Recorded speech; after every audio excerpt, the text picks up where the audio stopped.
What happens when you finally wake up, and that fire that used to burn you from the inside out suddenly doesn't ignite anything at all? They promised you that spiritual awakening would feel like an explosion of light, like clarity, purpose, inner power.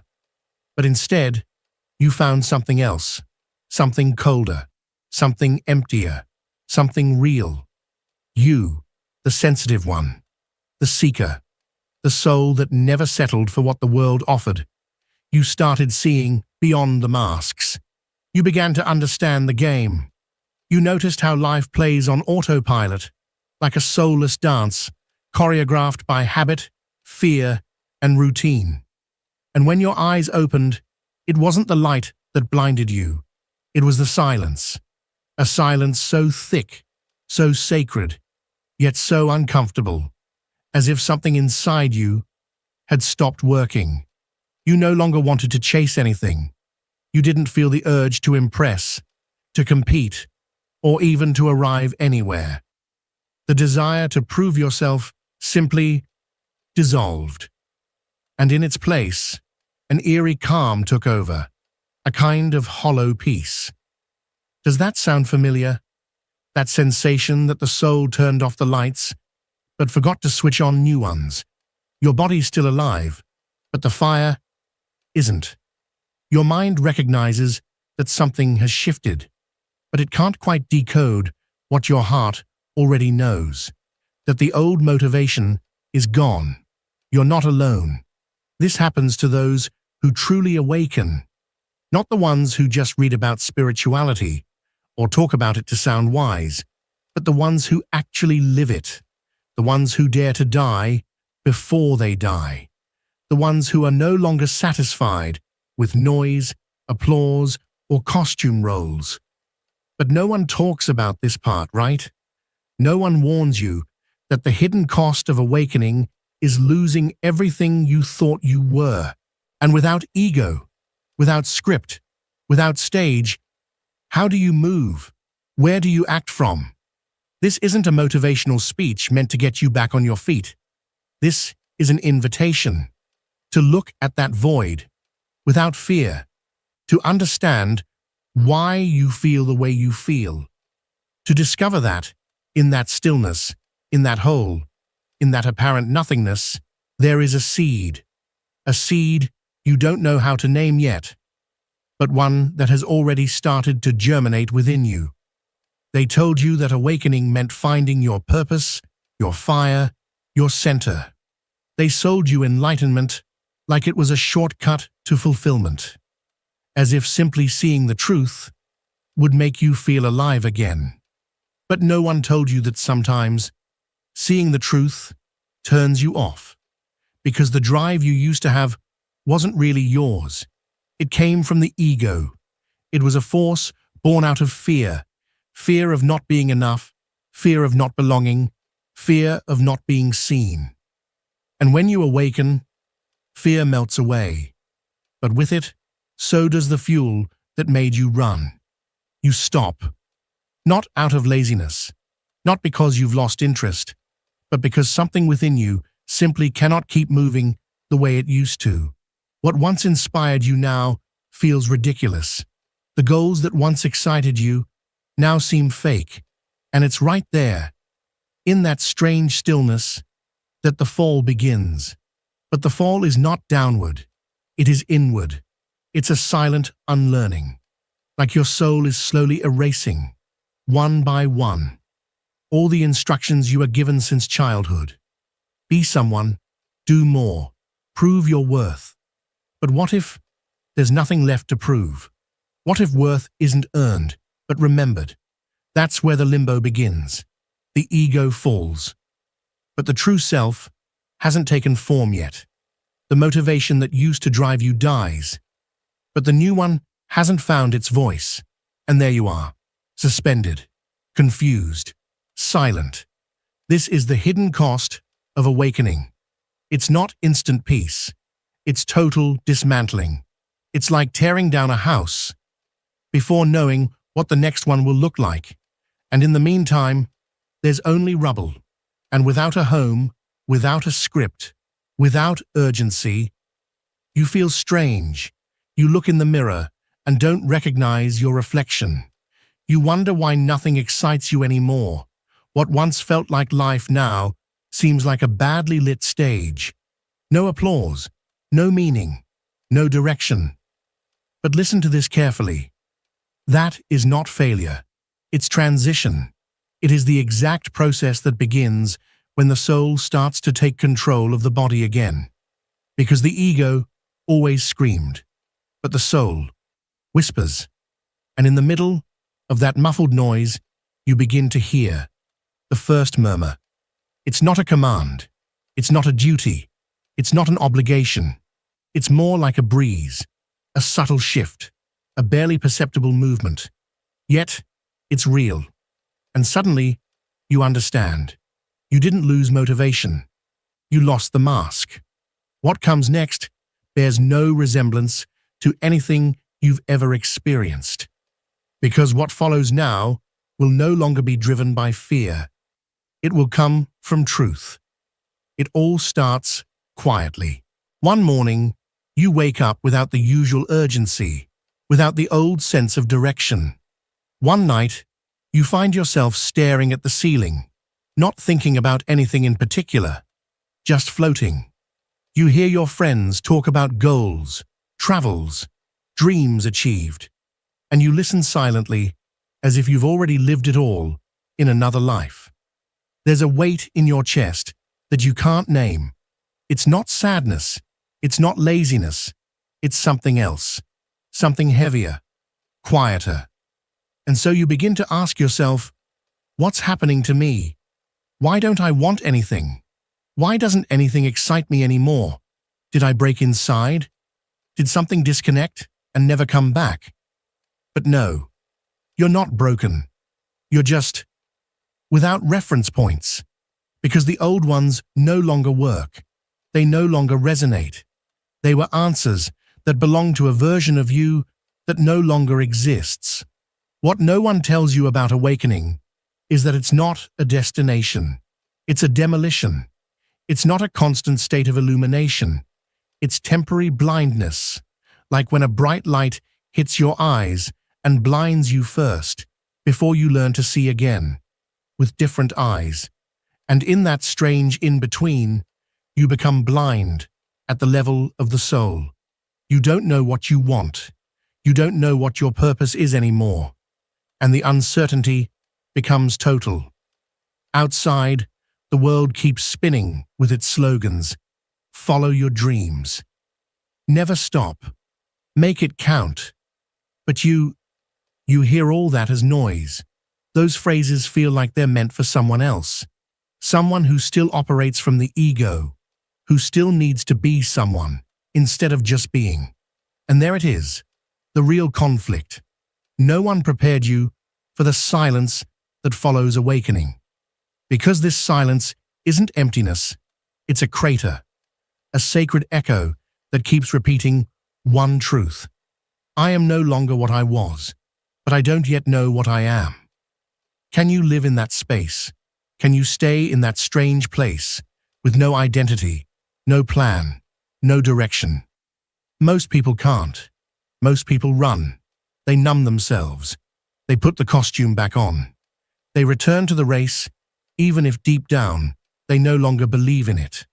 They convince themselves it was just a phase, that going back is easier than living at the threshold.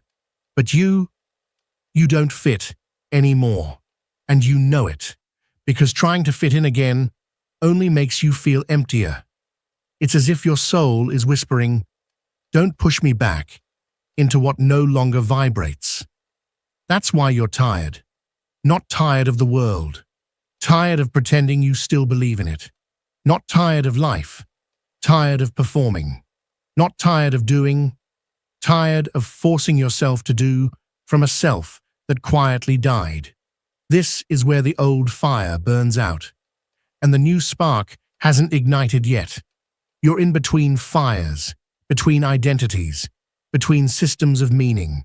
You're a chrysalis, not a caterpillar, not yet a butterfly, just a shapeless, unproductive thing that serves no immediate function. But inside that shapelessness, everything is there, everything new, everything real. And yes, it hurts, because no one applauds you for pausing.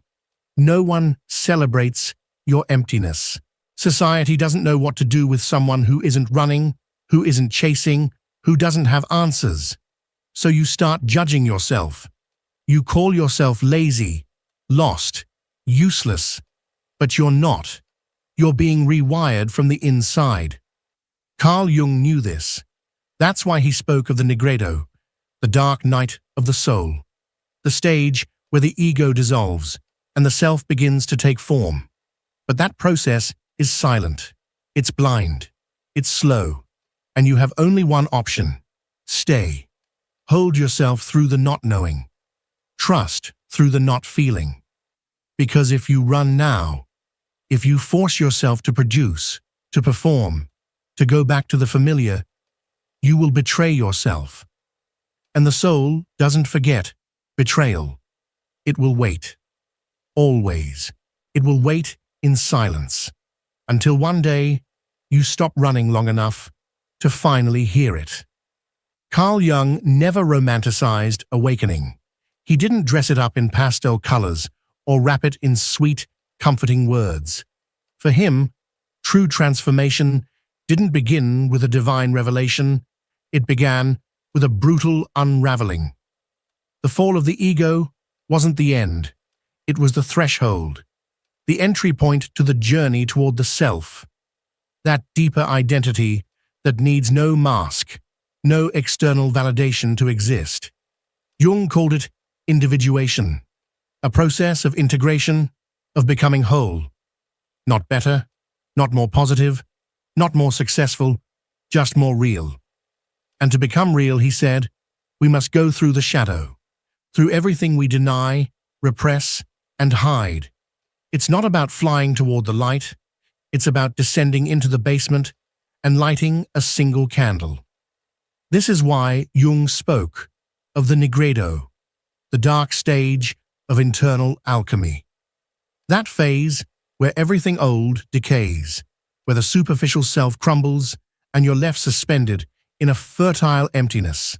There's no shape, no certainty, only a silence that hurts but purifies, a silence that burns yet prepares. In that silence, what once seemed like motivation reveals itself as performance, and what once felt like depression becomes the soul's rest.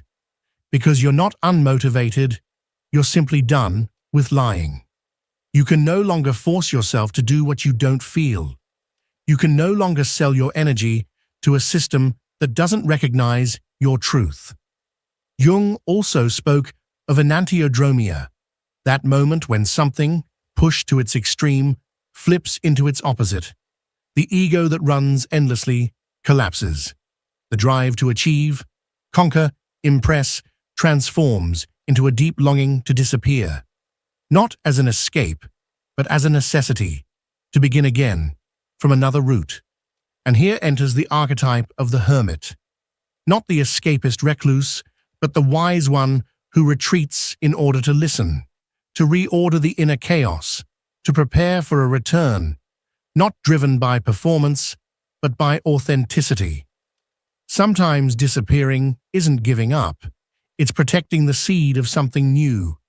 But the world hates that stage. It mistakes it for failure.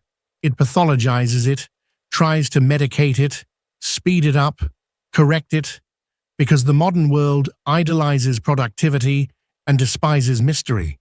But the soul is not in a rush. The self is not born under pressure. It only emerges when the ego yields, when the persona goes quiet. That's why Jung said that enlightenment doesn't consist in imagining figures of light. It means making the darkness conscious. And that is exactly what you're doing, even if it doesn't look like it, even if no one sees it, even if you doubt it. You are illuminating a part of yourself that has been dormant for years, maybe even lifetimes. The self that used to perform is dead. The script that held you up has burned away. And now you're here, waiting, listening, rebuilding. You don't know how, and you have nothing to show for it. But this is sacred. This is spiritual bravery. Because remaining in the void takes more courage than chasing 1,000 goals. Individuation is not a destination. It's a constant passage between death and rebirth, between confusion and clarity, between who you were and who you don't yet know you can become. It's not about becoming someone new. It's about becoming who you've always been, beneath all the roles, beneath all the masks. And yes, the path is lonely, because no one can walk it for you. You can have guides, books, signs, but the real journey is internal. And sometimes all you can do is stay still, not move, not distract yourself, not betray yourself. Just hold on, even when nothing has form yet. This is what Jung meant by living symbolically. It means listening to the soul, letting dreams speak, sensing where the inner wind is blowing. It means not deciding from the anxious mind, but from resonance, from the body, from that part of you that can't explain, but knows how to recognize. Because the self doesn't push, the self calls. And now you're beginning to hear it. And then, just when you thought everything was lost, something starts to move. It's not fire.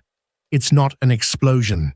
It's barely a tremor, as if the soul is breathing for the first time after a long sleep. You don't know why, but one day you feel the desire to write, or to walk, or simply to sit in silence and listen to the wind. Not because you have to, but because something inside says yes. It's a new kind of motivation, one that doesn't come from fear or pressure, one that doesn't scream, doesn't demand, doesn't compete. It's a gentle yet firm force, an internal pulse that seeks no applause, no outcome, no heroic goals. It just wants to express the truth, that which can no longer be hidden, that which needs to come out. Here, there is no urgency, no anxiety, no clock ticking, because the soul is not in a hurry. And finally, you realize you don't need to be either. You discover that acting from presence doesn't mean staying still. It means moving at the right time, from the right place, with a heart unburdened by need. You begin to feel something new, a strange peace, a calm that doesn't depend on whether things work out or not, because you no longer act to achieve. You act to honor what you are, what vibrates in you, what the world needs to receive through your authentic existence, not to impress, but to resonate. And the most beautiful thing is that this action, this energy, this creation becomes more powerful than any goal you once had. Because now, you no longer need applause. You're satisfied with feeling that you're not betraying your essence. You're fulfilled by that inner sense of congruence, of coherence, of deep alignment with your soul. You come to a quiet but powerful realization. You can say no without guilt. You can choose silence without feeling like you've failed. You can be present in a conversation without needing to convince anyone of anything. You begin to live from a different center, a quieter place, a more honest space, one that is rooted not in the noise of the world, but in the stillness of your own being. And from that stillness, you discover something unshakable, indestructible, a place inside you that no chaos can touch. You no longer need a map meticulously drawn by someone else's expectations. You no longer crave clear goals written in ink and stone. What you need, you already carry, a living compass. And that compass is no longer external. It's no longer someone else's voice, someone else's rulebook, someone else's approval. It lives inside of you now. And every time you align with it, Every time you listen to its subtle pull, the path unfolds. Not because you force it to, not because you push the pieces into place, but because life itself recognizes the truth inside you and responds. This is the paradox. The less you push, the more things begin to move. The less you struggle, the more things begin to flow. The less you wear masks to fit in, the more deeply you connect. Not with everyone, no, but with those who are also awakening.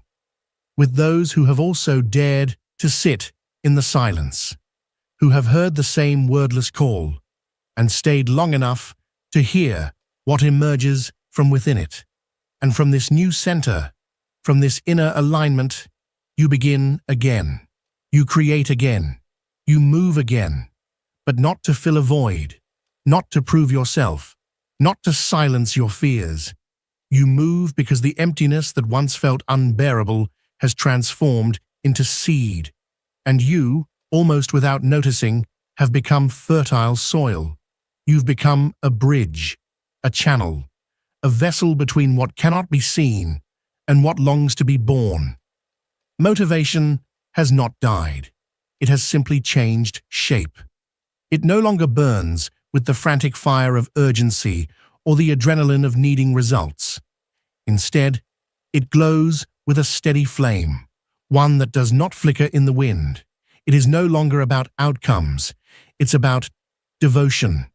Quiet, unwavering, grounded devotion. A deep and sacred commitment. Not to performance, not to perfection, but to truth. And if you've made it this far, if these words are echoing inside of you, it's not by accident. Something within you chose to stay. In the silence, in the uncertainty, in the space where most people turn away. And that, though few will say it, is a rare kind of courage. It is an act of quiet rebellion, a sacred resistance. Because to sit in the unknown without trying to escape, it is not weakness, it is strength of the highest order. Maybe you've felt strange lately, as if the world continues to spin, and you are just still. Maybe you've been feeling disconnected, unmotivated, as if your inner compass had stopped pointing anywhere at all. Perhaps you've looked around and wondered, what happened to my fire? But you didn't forget your path. You're remembering it, not from your mind, but from your soul, from a place so deep and true that it cannot be rushed or forced. A place that takes time, that honors timing, that knows becoming is not a sprint, it is a metamorphosis. You are not lost. You are just in the chrysalis. And if any part of this message resonated with your experience, if you felt, even for a second, that someone finally put words to the invisible thing you've been carrying, then I invite you to write it down. Not for likes, not for recognition, but for yourself. So your soul can hear your voice speaking its truth out loud. So your inner knowing can be anchored in your own expression. Leave a comment that says, "I'm in the chrysalis and I will emerge." That phrase is not just a slogan. It's a promise, a silent agreement between you and your essence. It's a symbol. It's your soul whispering, "I didn't give up. I'm just waiting to remember my shape." And maybe, just maybe, someone on the other side of the world will read it. Someone in their own moment of solitude, in their own dark night, in their own quiet transformation. And in reading your words, they will feel less alone. So if this message speaks your language, if this frequency hums in your bones, subscribe, turn on the bell. Not for the noise of more content, but because here, we do not speak from the surface. We don't pretend. We don't perform. We sit with you in the shadows, in the mystery, in the sacred space between what was and what is yet to come. We sit with you in the chrysalis, quietly holding space, until you remember what your wings feel like. Thank you for finding the courage to look within yourself. Thank you for choosing not to run away when things felt overwhelming. Thank you for staying with yourself, even when the pain was loud and the answers were silent. That, right there, is the essence of true awakening. Not in grand revelations or external miracles, but in those quiet moments where you chose to face your truth rather than escape it. It takes incredible strength to remain still when your mind urges you to flee, when everything inside you feels like it's breaking apart. And yet, you stayed. You stayed through the confusion, through the shadows, through the doubt. That act alone, the decision to not abandon yourself, is the beginning of everything. It's not easy. It's not supposed to be. Growth rarely feels like a warm embrace. It often feels like falling apart. But even in that disintegration, something sacred is unfolding. You don't have to rush. This isn't a race. There is no destination you must reach in a certain time. No level of spiritual achievement you have to unlock. You are not late. You are not behind. You are exactly where you need to be, even if your mind tells you otherwise. Stop measuring your progress by how much you know or how quickly you heal. That's not what this is about. This is about trust. Deep, quiet, unwavering trust. Not in the world, not in others, but in yourself. In the process that is uniquely yours. And that trust doesn't require understanding. You don't have to have all the answers. You don't have to figure everything out right now. In fact, some of the most beautiful transformations happen in the dark, in the confusion, in the stillness. All you really need is to trust that there is meaning in the mess, that something greater is moving through your life, even if you can't see it yet. Even if you feel lost, you're still on the path. Even if it feels like nothing is happening, everything is shifting. And when the moment comes, when the timing is right, when the pieces begin to align, you won't feel the need to escape anymore. You won't feel the weight of fear holding you back. You won't run. You'll rise. You'll fly. Because by then, you'll know who you are. Not because someone told you, not because you read it in a book or heard it in a video, but because you discovered it in the hardest, most honest place there is, within yourself. So thank you, again, for staying, for breathing through the storms, for listening to your soul when the world told you to be quiet. That is the revolution. That is the transformation. That is the awakening.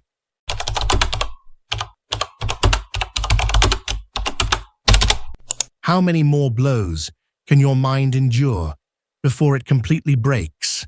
How many more nights will you lie awake, trapped in thoughts that refuse to let you rest, haunted by an emptiness you can't explain? If anxiety is consuming you, if sadness has become your silent companion, then something deep within you has been calling out, ignored for far too long. Carl Jung believed that psychological suffering is not a mistake, not a curse, but a profound message from the unconscious, one that demands to be heard. What we call anxiety or depression might actually be the shadow of everything we've repressed, now pounding on the door of our conscious mind, begging to be acknowledged. But the real question is, are you ready to face what's truly tormenting you? Today, I'll take you into Jung's vision of the hidden roots of your anguish and how you might finally free yourself from it. To Jung, anxiety and depression weren't just disorders to be eliminated at all costs. He saw them as powerful messages from the unconscious, emotional signals trying to tell us something deeply important about ourselves. And yet, in modern psychology, we're often taught to silence these emotions. We distract ourselves, we medicate, we run away. But Jung invites us to ask a much more unsettling question. If your suffering could speak to you, what would it say? Jung believed that depression is often the result of something within us that we've pushed down, maybe a desire, a dream, a truth we've denied in order to fit into society or avoid discomfort. Depression, in his eyes, was like a lady in black. When she shows up at your door, don't chase her away. Invite her in. Sit with her. Listen. When someone falls into depression, it's because a vital part of their inner world has been silenced. Their life energy dims. It's like their true essence is being suffocated by external expectations, fear of change, or denial of what they really need. Imagine someone who has always wanted to be an artist, but gave it up out of fear of judgment or financial insecurity. Over time, they may fall into a deep sadness without knowing why. Their unconscious is crying out, "You've betrayed an essential part of who you are." Now let's talk about anxiety. According to Jung, anxiety arises when the future becomes a threat we feel we cannot control. It's not just fear, it's fear that has taken root in the unconscious. It can stem from unresolved trauma, unrealistic expectations, or simply the overwhelming sense that life is slipping out of our grasp. Anxiety doesn't always mean something terrible is going to happen. Sometimes it's the inner self sending out distress signals, a warning that we're not living in alignment. Maybe you're scared to make a decision. Maybe you've been pretending to be someone you're not. Maybe you're terrified of failure, and so you stay frozen, trying to maintain an image that isn't real. A person who's spent their whole life trying to be perfect might suffer from intense anxiety because deep down, their unconscious knows the truth. No one can wear a mask forever. And so the anxiety becomes a kind of alarm, not a punishment, but a wake-up call. You must integrate your true self before everything collapses. To Jung, the worst thing you can do with depression or anxiety is reject them. That only makes them more powerful. The real path to healing isn't in escaping, but in listening. If you feel overwhelmed by these emotions, Jung would urge you to ask yourself, what part of me have I been ignoring? What emotions have I been too afraid to feel? What decisions have I been putting off because I'm scared of what might happen? The key isn't to fight against anxiety or depression. The key is to explore their roots, because hidden beneath them might be the very answers you've been searching for. Carl Jung described the shadow as the hidden part of our psyche, the accumulation of thoughts, emotions, desires, and traits that we have suppressed because they don't align with the image we want to present to the world. It's everything we've denied in ourselves, whether due to social norms, upbringing, or fear of being rejected. Yet the shadow does not disappear just because we choose to ignore it. On the contrary, it gains strength in silence. It emerges in subtler, often destructive ways: anxiety, sadness, insecurity, self-sabotage. Jung warned that the more we repress our shadow, the more control it gains over us. It begins to influence our decisions, cloud our perceptions, and distort the way we experience life. It becomes a silent puppeteer, guiding our reactions and choices from the depths of the unconscious. But how exactly is the shadow connected to anxiety and depression? Let's start with anxiety. Anxiety is not always caused by external circumstances. Often, it stems from unresolved inner conflict, a war between who we truly are and who we think we should be. It's the fear of facing aspects of ourselves that we've buried or rejected. We might feel anxiety without understanding why, because on the surface, everything seems fine.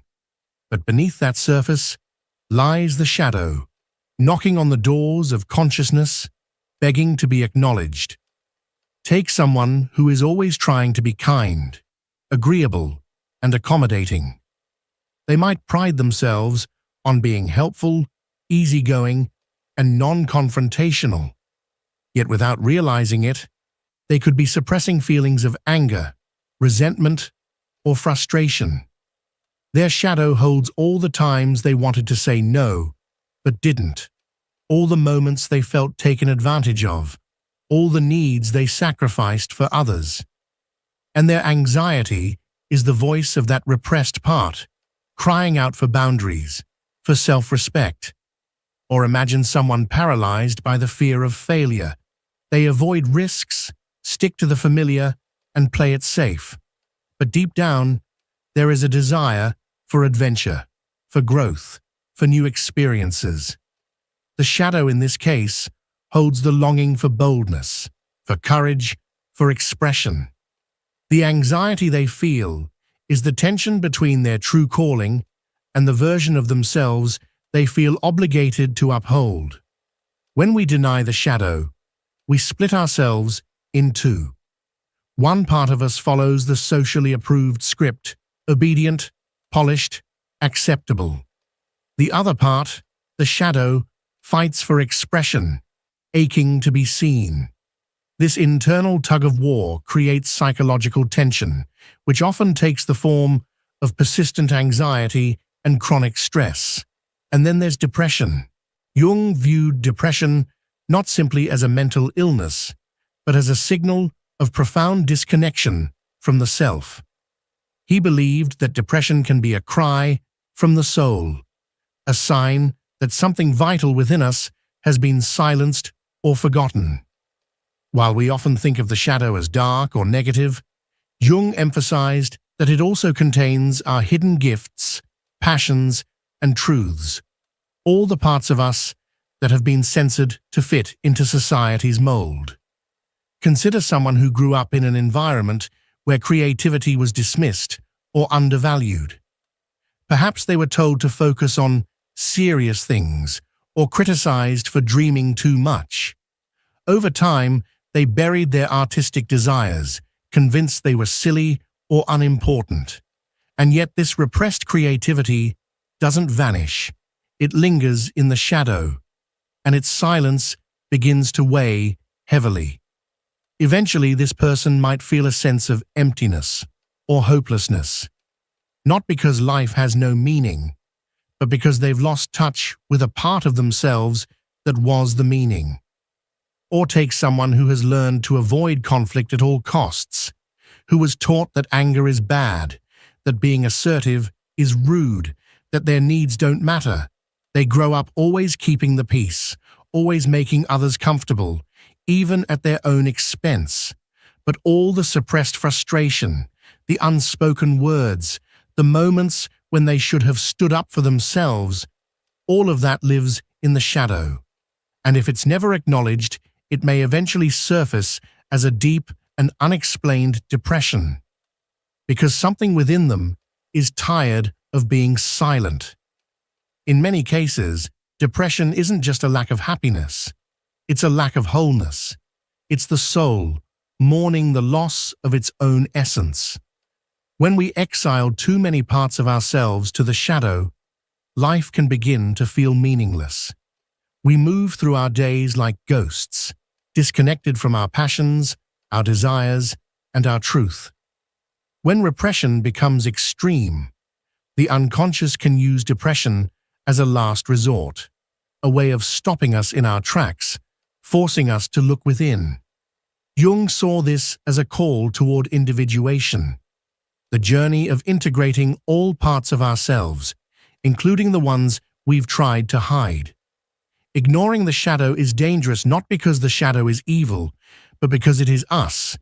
It is the parts we've tried to abandon, not because they were wrong, but because we didn't know how to love them. The more we try to suppress the shadow, the more it controls us from behind the scenes. But when we turn toward it with courage and curiosity, we begin the most important journey of all, the journey toward authenticity, toward self-acceptance, and toward inner peace. Carl Jung warned that when we deny our shadow, we become its slave.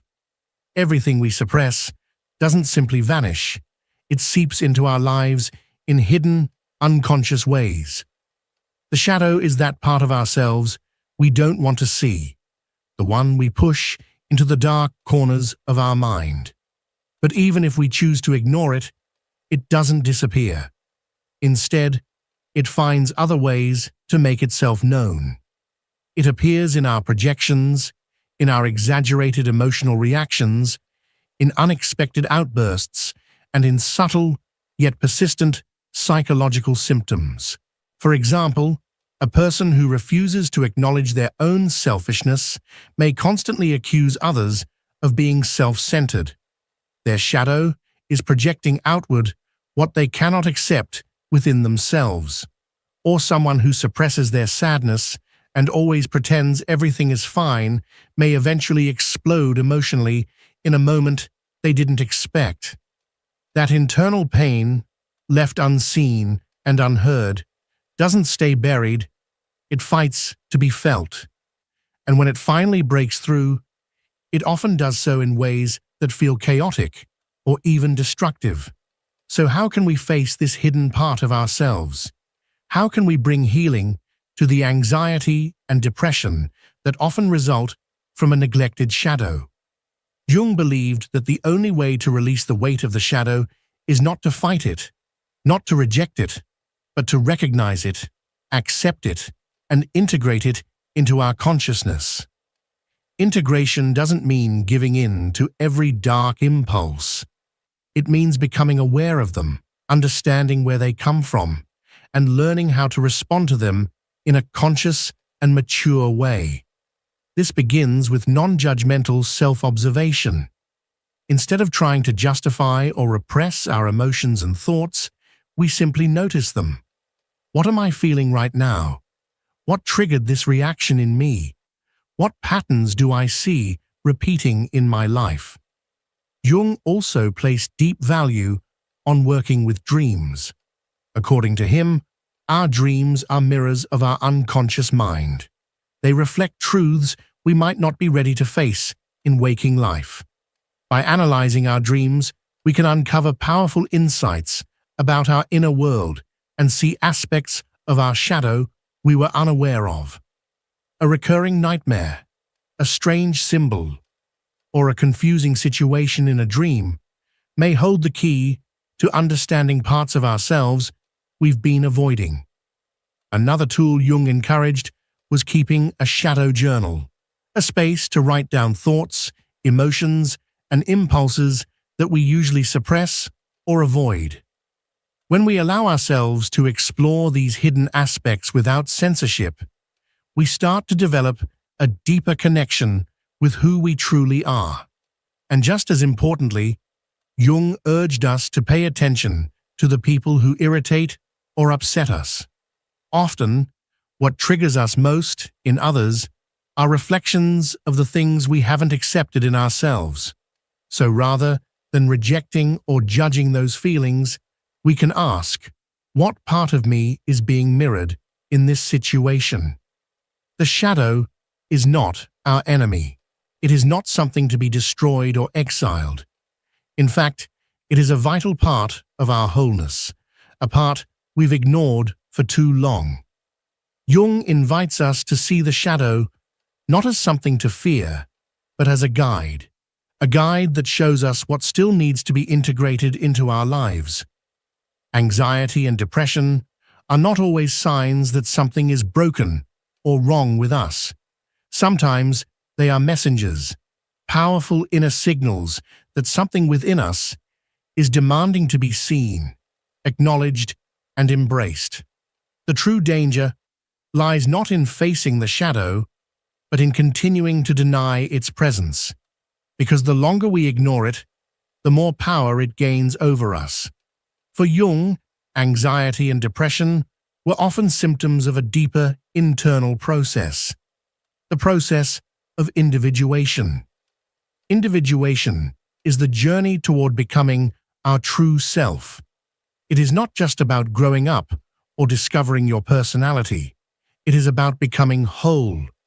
It is about integrating every aspect of the psyche, the conscious and the unconscious, the light and the dark, the known and the hidden.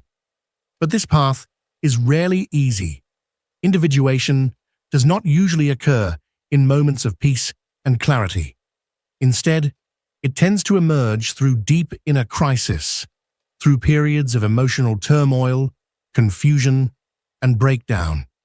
In the depths of anxiety and depression, when the familiar self begins to crumble, the unconscious steps forward and demands to be heard. In these moments, we are forced to confront the shadow, to face the fears, the wounds, and the truths we've been running from. And while it may feel like everything is falling apart, something deeper is actually coming together. Jung understood that this pain is often a sign that transformation is taking place beneath the surface. Since birth, we've been shaped by the world around us. Our families, societies, and cultures all teach us which parts of ourselves are acceptable and which are not. To be loved, to fit in, we learn to hide our authentic traits and adopt roles that please others. Over time, we build what Jung called the persona, a mask that we wear to navigate the external world. But as we grow, this mask can become a prison.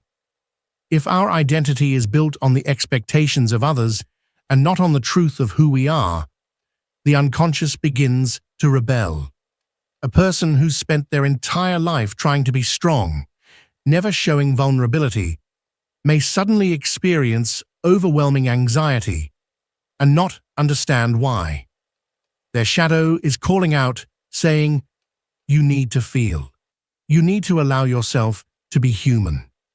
Or someone who followed every rule, went to school, got the job, started a family, but feels an unexplained emptiness or sorrow, might actually be living a life that's completely out of alignment with their true self.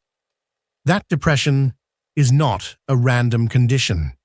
It's a message from within, a call to change direction, a signal that the soul is tired of living behind the mask. So when anxiety and depression show up without a clear reason, we must look deeper. Instead of asking, "What's wrong with me?" we should ask, "What part of me is trying to be heard?" These emotions, as painful as they are, might be the very thing that awakens us to our truth. Jung invites us to ask ourselves a powerful and sometimes uncomfortable question. Am I truly living according to my authentic self? Or am I merely fulfilling the expectations others have imposed on me? How many parts of myself have I denied, ignored, or buried under layers of social conditioning and fear? Where is this suffering pushing me? What is the deeper message behind my anxiety? Anxiety in this light is not just a disorder or a nuisance. It's a sign, a signal of internal misalignment. According to Carl Jung, anxiety arises when the self feels it is losing control, when there is a growing disconnect between who we think we should be and who we really are deep inside. It's a gap between our outer persona and our inner truth. Jung explained that anxiety often emerges when we cling tightly to an identity that no longer represents who we are. The unconscious mind begins to send out signals: uneasiness, fear, a subtle or overwhelming feeling that something is simply off. A person who has spent years building a career that doesn't ignite their passion, but who is afraid to change paths, may suffer from panic attacks or chronic anxiety. Deep inside, their unconscious knows they are trapped in a life that lacks fulfillment, but the ego, our conscious identity, resists change at all costs. Similarly, someone who has repressed their creative side for years may feel a persistent anxiety, not because something is wrong with them, but because something within them is being neglected.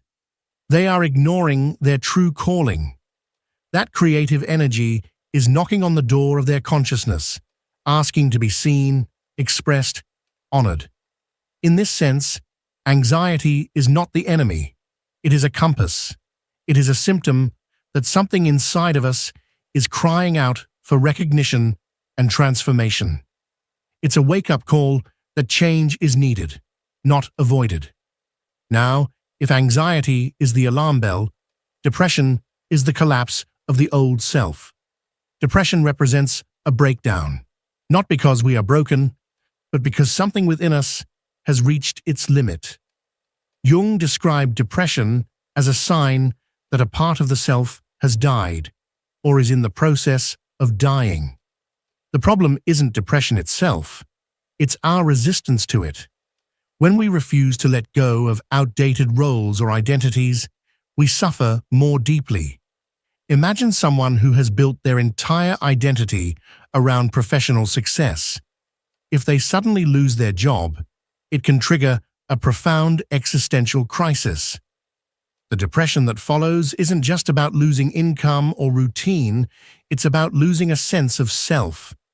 Their unconscious is urging them to redefine who they are beyond their career, to explore dimensions of themselves that were previously neglected or unknown. Or picture someone who has been the primary caregiver in their family their entire life. If they suddenly find themselves alone, they might descend into depression. Not because solitude is inherently bad, but because they've lost the role through which they understood their place in the world. Their unconscious is inviting them to discover who they are beyond their roles in relation to others.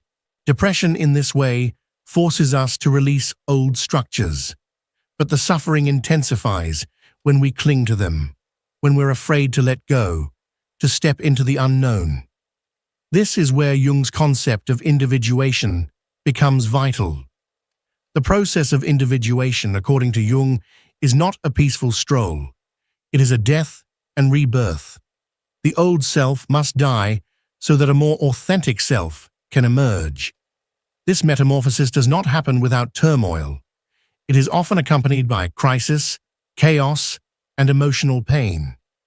Anxiety and depression appear when we resist the necessary change, when our unconscious knows transformation is needed, but our ego insists on clinging to the familiar. A person who has lived their entire life according to family expectations and then suddenly feels a deep existential void is not failing. They are undergoing a symbolic death of their former self. The suffering they feel is not meaningless. It is part of a sacred process of transformation.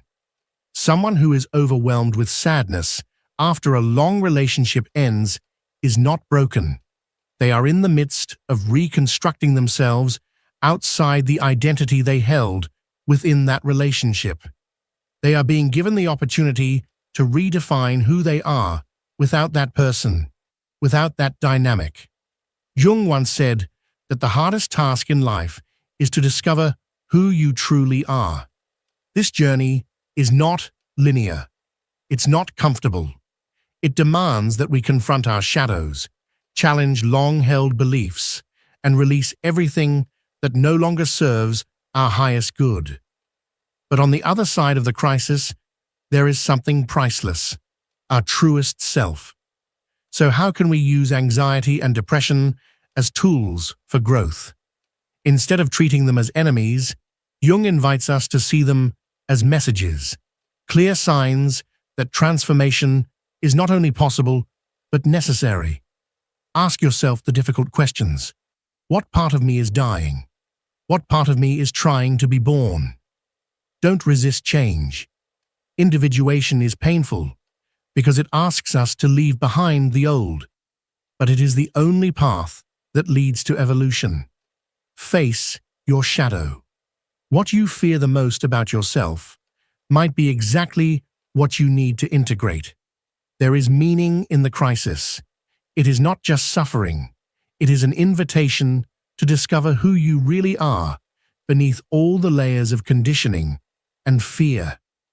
If you're experiencing anxiety or depression, it does not mean you're broken. It means you are in the middle of a deep and profound transformation. Individuation is not an easy path, but it is the only path that leads to authenticity. And sometimes, in order to truly find ourselves, we must first completely lose who we thought we were. Instead of battling anxiety and depression, we must learn to listen to them, understand them, and allow them to guide us toward individuation. The goal is not to instantly eliminate suffering, but to walk through it consciously, to uncover its meaning and purpose. We have taken a deep and transformative journey throughout this video. We began with the haunting question: how many more hits can your mind take before it breaks? That powerful inquiry opened the door to a truth that cannot be ignored. Anxiety and depression are not enemies to be eradicated. They are powerful messages from the unconscious, crying out to be heard. Through Jung's insights, we have come to understand that these emotional states are signals from the parts of ourselves we've repressed. And when we ignore them, we allow the shadow to take over. Anxiety and depression become moments of individuation, critical junctures where the self must confront its masks and embrace its wholeness. We've explored how suffering can be an opportunity to dig up our authenticity, integrate the shadow, and release the identity we were told to wear. Jung taught us that to heal, we must stop fighting the pain. Instead, we must listen to it, understand it, and transform it into a path toward a more genuine version of ourselves. If you felt something inside you calling out for attention, urging you toward change, this is your sign. Now is the time to take action. Reflect on what you've learned today. Begin applying these tools to reconnect with your true self. Leave us a comment with the words "inner peace" to show that you've been present with us in this transformative journey. And if you want to go even deeper into how self-sabotage operates within our shadow and blocks us from living authentically, stay with us. We have much more to explore. Thank you for joining us on this path of understanding and healing. We'll see you in the next video.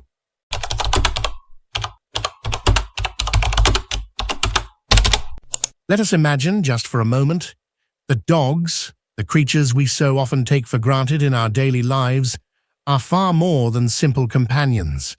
Their presence at our side is not random, nor is it a mere coincidence of evolution or biology. It is perhaps part of a greater design, one that transcends the limits of the human mind and penetrates the very depths of our being. These beings, often dismissed as mere pets, may in fact be emissaries of light, guardians of a kind of wisdom we've long forgotten, and channels of an energy far older and more sacred than we can begin to comprehend. Dogs, with their unwavering loyalty and boundless affection, are in truth spiritual masters in disguise. They do not seek recognition, nor do they ask for anything in return beyond our presence. Yet what they offer is profound. They offer a kind of love that demands nothing, judges nothing, and forgives everything. Many spiritual teachings and ancient beliefs suggest that dogs are not merely descendants of wolves, as science tells us, but are incarnations of a celestial force that defies our limited notions of origin and purpose. While it's true that they share a genetic lineage with wild ancestors, it is equally necessary to ask, what lies beyond the physical? What unseen purpose animates their gentle hearts? Modern science, ancient mysticism, and intuitive experience converge on a fascinating idea: that dogs may originate not just from the earth, but from the stars. that their souls are born from a dimension beyond time and space, sent here not simply to exist, but to assist us, to guide, to heal, and to teach. Their mission is not one of intellect or reason, but one of pure vibration, one of love so unconditional that it humbles the human heart and reminds us of our own capacity for greatness. They arrive in our lives like sentinels of compassion, aligning themselves with our energy fields and offering solace in moments we didn't even realize we needed. Within the core of our being lies a truth so essential that it shakes the very foundation of our understanding. True evolution is not a product of our minds, nor is it measured by intellectual achievements or social advancements. Real evolution begins in the soul and flourishes in the realm of spirit. In this sacred process, dogs walk beside us as equals, no, as guides who illuminate the way forward with their silent wisdom and enduring love. From a materialistic standpoint, dogs might appear less evolved than humans. They do not build cities, they do not write books, and they do not wage wars or dream of conquering the stars. But what does this truly say about evolution? If evolution is defined by the capacity to love, to give without expectation, and to heal without condition, then perhaps it is we who have much to learn from them. For time and time again, our dogs have been our silent saviors, not in a metaphorical sense, but in both the physical and metaphysical realms. Their bond with us is more than friendship. It is an energetic alliance forged in dimensions unseen. In our darkest hours, when grief presses down like a storm, when anxiety poisons our peace, when illness threatens to unravel us, our dogs remain. They do not speak, but their presence speaks volumes.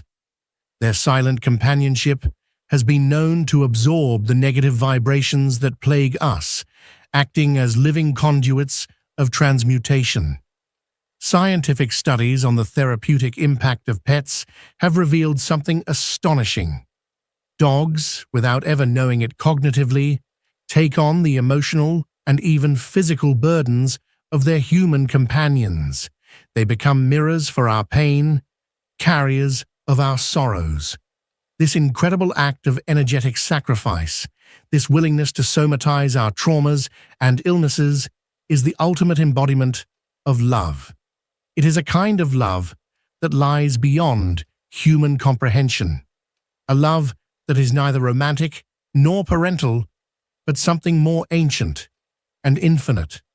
There are countless stories of dogs falling ill shortly after their owners do, as if their souls are so tightly bound to ours that suffering must be shared, even if it means their own decline. And there are those who claim that dogs have died shortly after the death of their human, as if their purpose in this plane had been fulfilled and their mission complete. This is not mere sentimentality, it is a sacred mystery. But as with all sacred things, not every human honors this divine connection.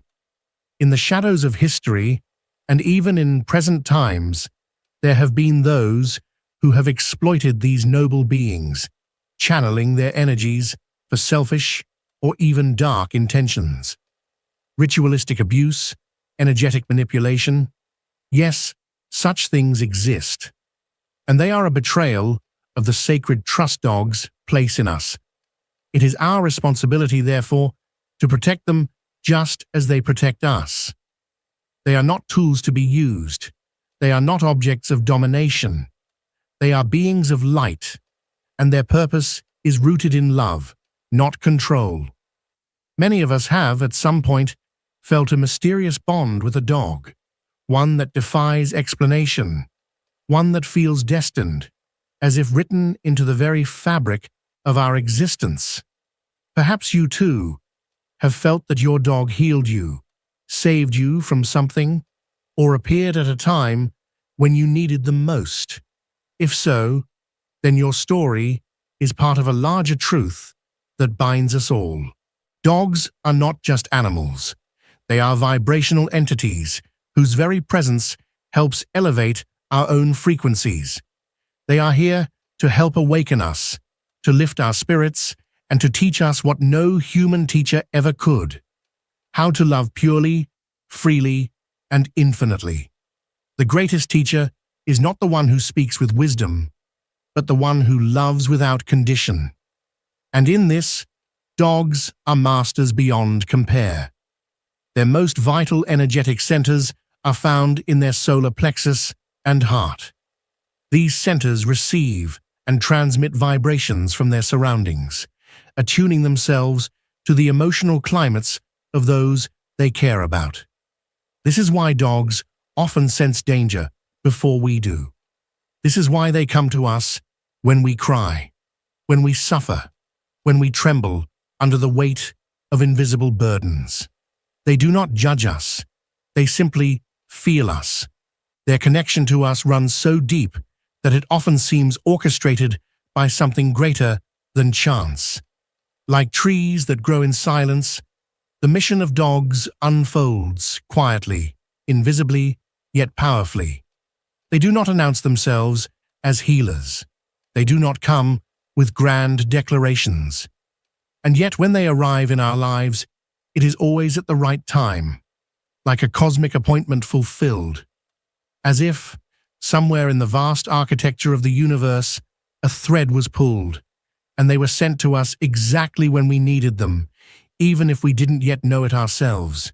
In their silent devotion, in their radiant presence, dogs teach us life's most sacred lessons: the purity of love, the beauty of selflessness, and the profound power of sacrifice. And so, luminous soul, as you contemplate this truth, ask yourself, how many humans truly love the way a dog does? With no conditions, with no expectations, simply, fully, and eternally. The answer, as you may already feel, reveals something both humbling and divine. True love is, and always has been, a mystery. And in the eyes of a dog, we are given a glimpse of that mystery, a light that calls us to remember who we are and who we are capable of becoming. A mystery unfolds before us, one that our canine companions reveal not through words, but through their eyes, their gestures, and their joyful barks that seem to speak directly to our souls. With each look, each tail wag, each soft nudge of their nose, they silently offer us something profound, a lesson in love, in loyalty, in presence. But the question remains, are we, as human beings, truly ready to learn from them? This, perhaps, is what true evolution looks like. Not technological advancement, not the conquest of planets, but the humble recognition of wisdom in forms we often overlook. Dear vibrant beings, the connection between humans and dogs is shrouded in a depth far beyond what we usually perceive. It's not merely about companionship or domestication. It is something sacred, something ancient. We often believe it is we who choose the dog. We stroll through shelters, browse online listings, or stumble upon a stray in the street and think the choice was ours. But in reality, the dog chooses us. It is in their honest gaze, that soulful, unwavering look, where something shifts within us. In that moment, something beyond logic takes over. Our hearts remember, our souls respond. This moment of apparent choice reveals a truth that defies our understanding. These creatures, these beings of fur and boundless spirit, select us, and they do so with perfect timing, appearing when we need them the most. When life feels too heavy, when we've lost our way, they arrive, not by accident, but as part of a larger orchestration that we rarely recognize. Their presence is not coincidental, it is synchronistic, and in that precise instant, an eternal bond is formed, a bond that transcends physical proximity. It is emotional, yes, But more than that, it is energetic. This connection is not a product of chance, but of cosmic alignment. It is a meeting orchestrated by forces we do not yet comprehend. Dogs come into our lives to teach us the most powerful form of love: unconditional love. A love that expects nothing, that judges nothing, that holds no grudges. A love that forgives instantly, that remains playful and joyful even in the face of human imperfection. They do not know vengeance. They do not entertain resentment. Their nature is free from the emotional chains we humans often carry for a lifetime. At their core, dogs embody the truest essence of love: pure, unfiltered, and ever-giving. And yet when we betray that love, when we abandon them or treat them with cruelty, something changes. The primal side of their being emerges, the side that shares blood with the wolf. They may grow distant, wary, even aggressive.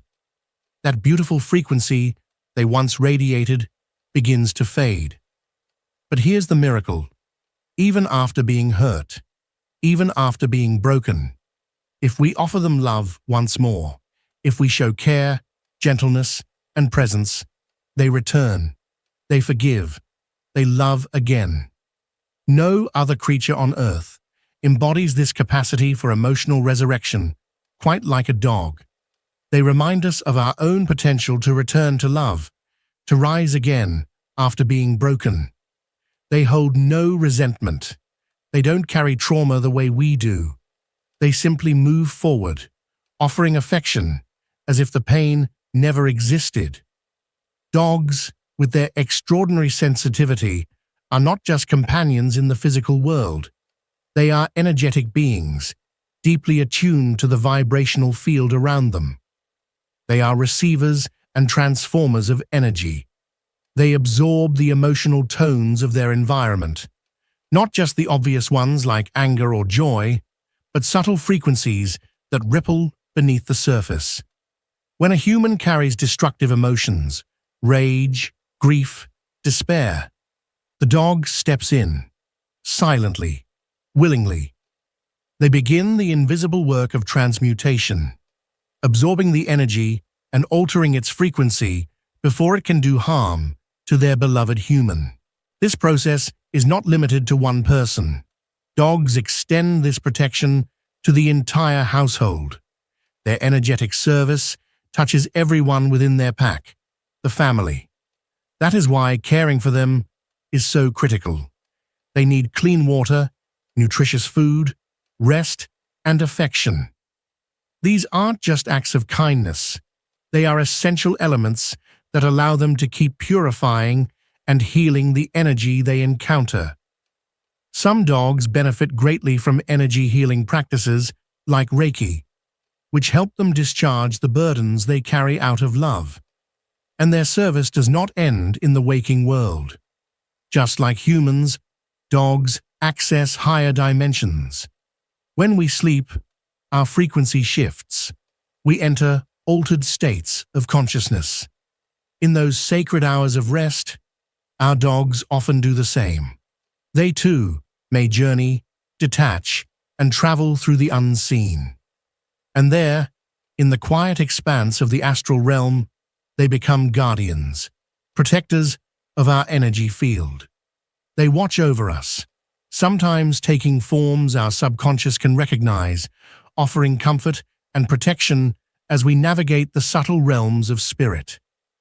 There are accounts, real, documented experiences of dogs refusing to enter certain rooms, homes, or spaces. Why? Because the energy there is too dense, too heavy, too toxic. They sense what we cannot, and by staying away, they avoid absorbing those harmful vibrations into their own being. They are not only protecting themselves, they are protecting us. Their refusal is an act of love. Every day, dogs demonstrate to us the possibility of living in higher states of being. They remind us what it means to love without judgment, to remain present, to forgive quickly, and to serve selflessly. and in return, they ask for so little. A kind word, a warm place to rest, a bit of affection, and above all, our recognition, not just as pets, but as spiritual companions, energetic healers, and timeless friends who walk beside us, not behind. To live alongside a dog is to walk with a being that came into this world with a purpose often hidden, but always sacred. Perhaps we didn't rescue them after all. Perhaps they rescued us. There are those who believe that in certain cases, dogs have actually lost their lives for one profound reason: their spiritual role as protectors and purifiers of energy. In films like The Conjuring, we see examples of how dogs, when exposed to heavy and negative energies, can physically suffer due to their unique ability to absorb and neutralize these dark forces. They don't just protect their homes physically, they shield their human companions energetically, sometimes at the cost of their own well-being. Dogs communicate with us in subtle yet powerful ways. One of these is through their panting. While many assume a dog pants only when it's tired or hot, there's a deeper explanation from an energetic standpoint. Panting functions as a form of energetic perspiration. Much like how humans sweat to release toxins, dogs pant to release energetic burdens. They don't just expel heat, they release the emotional and energetic loads that they absorb from their environment and from us, their human companions. Even the constant wagging of a dog's tail plays a critical role in the spiritual connection they maintain with us. That rhythmic motion is not random. It stimulates and harmonizes the root and sacral chakras in humans, which are the foundational centers of our vital energy. It's as if, through their joyful gestures, dogs are actively raising our vibrational frequency, gently activating the parts of us that connect to physical stability, emotional security, and the pleasure of simply being alive. When we reflect on the fact that dogs live on average about 1/8 of a human lifespan, it may seem unfair. But this shorter lifespan is not a limitation. It is a sign of their spiritual mission. They come into our lives to accompany us through powerful cycles of transformation. Just as the human body regenerates its cells every 7 to 10 years, dogs are here to guide us through those periods of renewal, helping us elevate our emotions, heal our inner wounds, and learn the deepest lessons of unconditional love. They act as silent healers who transmute our pain and carry our emotional burdens, helping to rewrite the information stored in our very cells. Their howl, haunting and ancient, carries more than a cry into the night. It is an energetic warning, an alert that negative vibrations are nearby. Some dogs even sense events before they occur, as if their spirits are attuned not just to the present moment, but to the vibrations of the future, or the unfolding of events far away, beyond space and time. Dear souls, the presence of a dog in our lives is not a coincidence. It is a cosmic blessing, a sacred encounter. Dogs are not just pets. They are guardians, sentinels of energy, spiritual guides who bring pure and unconditional love into our lives. Their eyes, deep and knowing, recognize our soul before we even fully recognize theirs. It is not we who choose them. They choose us. They find us when we most need them, silently stepping into our lives to fulfill a mission far greater than our human minds can understand. Beloved beings of light, there is a profound mystery surrounding our canine companions, a mystery that defies explanation and reaches into realms unseen. It's not unusual to hear of dogs howling incessantly before earthquakes or natural disasters. They become restless, agitated, not out of fear, but because they sense the energetic shifts taking place beneath the surface of the earth. These are not mere instincts. These are connections to the vibrational fields that govern our universe. In moments like these, we begin to realize that dogs, like humans, are multidimensional beings. Scientists studying energy fields have long stated that humans operate beyond just the physical plane. But dogs, too, move through dimensions. They feel what cannot be seen, perceive what cannot be heard, and sense what has not yet happened. They are, in many ways, guardians of the invisible, protectors of what is to come. From an energetic point of view, many human practices seem confusing, even harmful. Take, for example, the widespread tradition of cutting a dog's ears or tail for aesthetic reasons. What may appear superficial on the surface, in the energetic realm, becomes an act of deep disruption. A dog's ears act like antennas. They are not just for hearing, but for sensing the energies of the cosmos. Within them lies the crown chakra, the point that connects them to universal energy, allowing them to feel the subtlest vibrations around them. Their tails, too, are more than expressive limbs. They are vital, energetic conduits. The tail channels life force. It helps the dog stay in harmony with emotional frequencies in its environment. To remove or alter this part of them is to disrupt their natural spiritual alignment, to sever a piece of their energy field. It is a practice that no longer belongs in an awakened world. To adopt a dog is an act of spiritual connection. It is an offering of love, not only to another being, but to yourself.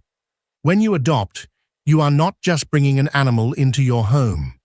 You are opening your heart to a soul that is destined to walk beside you, to help you heal, grow, and love more deeply. Adoption is empathy in action. It is a recognition of the divine spark in another living being. In contrast, purchasing a dog risks turning a sacred soul into a commodity. When we assign a price to a being whose love cannot be measured, we reduce their essence to something transactional. Their true worth lies not in the money exchanged, but in the love they bring, the lessons they teach, the healing they offer. If dogs were sold for millions of dollars, perhaps then we would pause to reflect on the value of what they truly are, beings of light, loyalty, and ancient wisdom. Yes, there are responsible breeders who care deeply for their dogs, but they are the exception rather than the rule. The majority of dogs in need are not found in expensive catalogs. They are waiting in shelters, on streets, in corners of our cities and towns, carrying wounds that we cannot see. Many stray dogs appear to be heavy with dark energy, and some believe that this is the reason they are rejected. But these dogs are not cursed. They are carrying what others could not handle. They are vessels of unwanted energy, patiently waiting for someone to see beyond the surface and offer them love. When you open your heart to such a dog and give it a better life, you create a ripple of healing that spreads far beyond that moment. Like a stone dropped into a still pond, the love you show radiates outward, affecting everything and everyone around it. That act of love resonates. It lifts the frequency of your home, your family, your own energy field. The transformation is real, not only for the dog, but for you and for the world you inhabit. When a dog dies, its presence doesn't disappear. In the more subtle dimensions, the dog continues to accompany its human companion for a time before moving on. Their loyalty, their love, extends beyond the veil of death. They continue to protect, to watch over, to guide, not in form, but in energy. Many Reiki healers and spiritual practitioners have reported sensing the presence of dogs during energy work, still guarding their loved ones even from the spirit realm. If we look back in history, we find that dogs have always held a sacred place in human consciousness.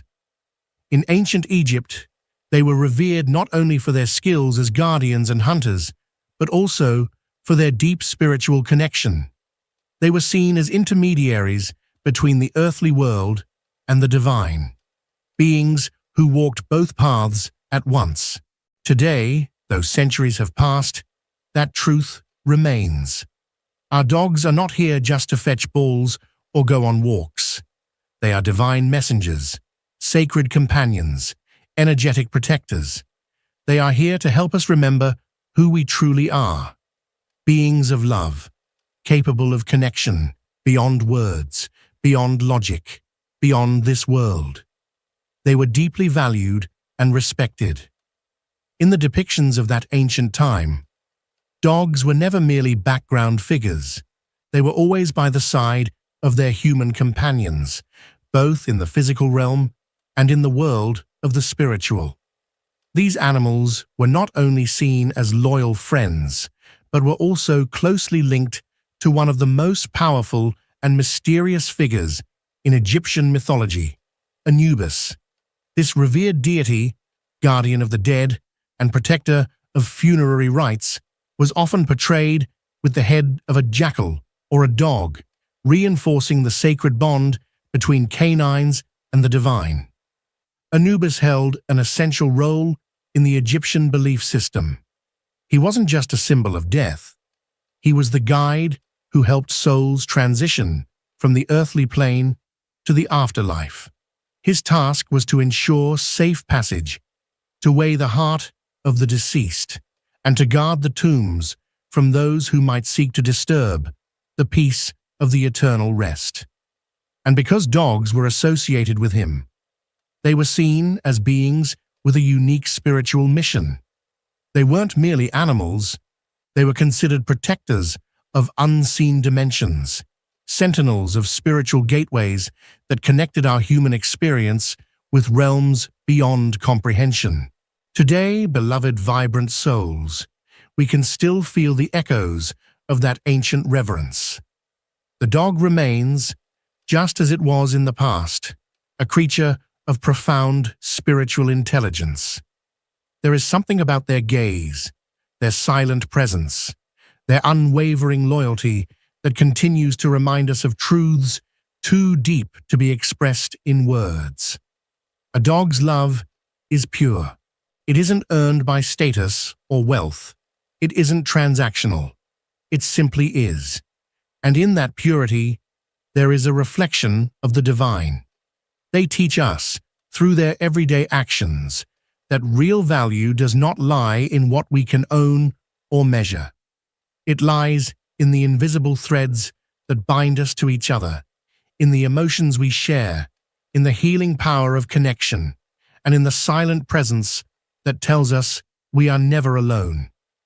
Through their loyalty and their silent wisdom, dogs show us that love is not limited by boundaries or conditions. It is a force that transcends time, space, and even death. They are more than companions.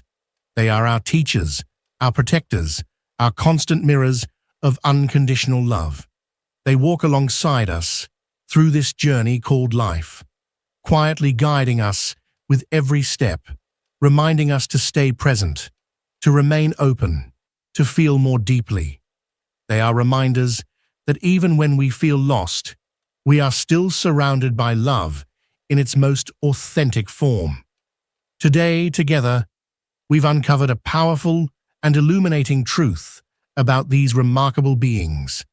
Dogs, creatures often dismissed as mere pets or simple animals, are, in truth, far more than our rational minds can fully grasp. They are not confined to the limitations of the physical world. Their purpose is far greater than what we can understand through logic alone. Their mission on this earth goes far beyond companionship. These loving beings are emissaries of a universal energy.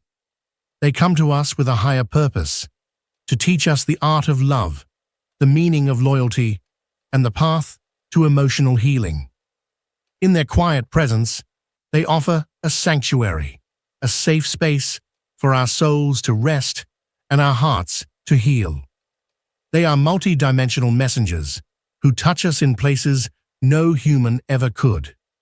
They heal wounds we thought were permanent. They hold space for us to unravel, and in doing so, they remind us how to become whole again. They are our guides in more ways than we realize. Spiritual protectors that don't wear armor, but offer something far more powerful: unconditional presence.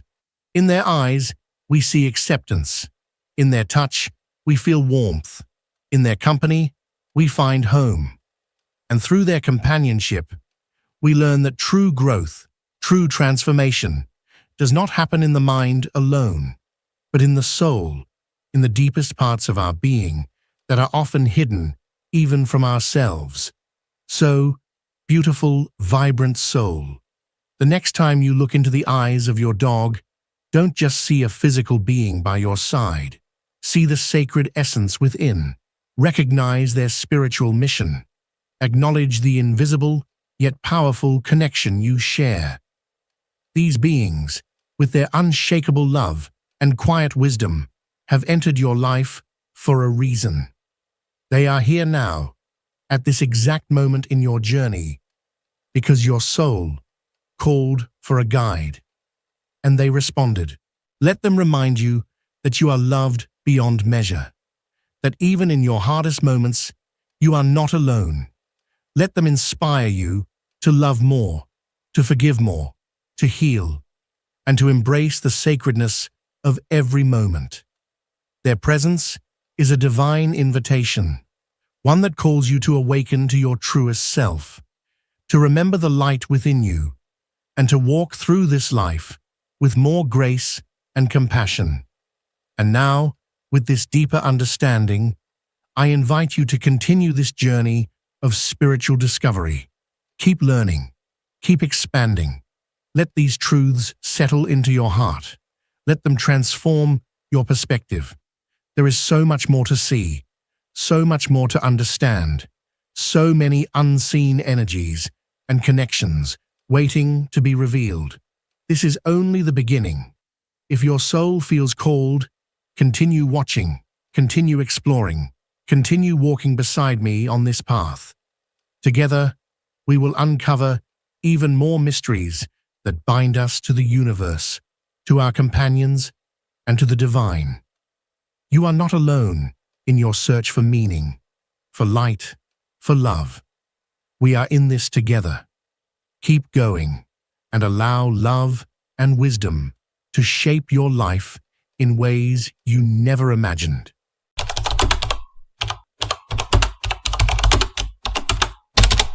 Have you ever felt like you're constantly giving explanations no one asked for? As if every step you take, every choice you make, every quiet moment you embrace needs to be justified, as if simply existing requires a reason. It's exhausting, isn't it? Maybe you've caught yourself explaining why you're tired, why you didn't want to go out, why you chose to take care of yourself, as if choosing yourself was somehow a betrayal, a sin you must account for. And without even realizing it, you begin to ask for permission to exist. You carry this invisible burden, constantly explaining yourself as if you owe the world an apology for being who you are.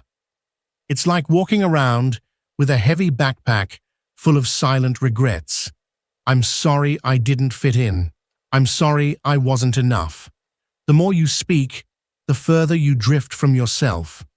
We live in a world that teaches us from an early age to please, to adapt, to mold ourselves so we don't make others uncomfortable.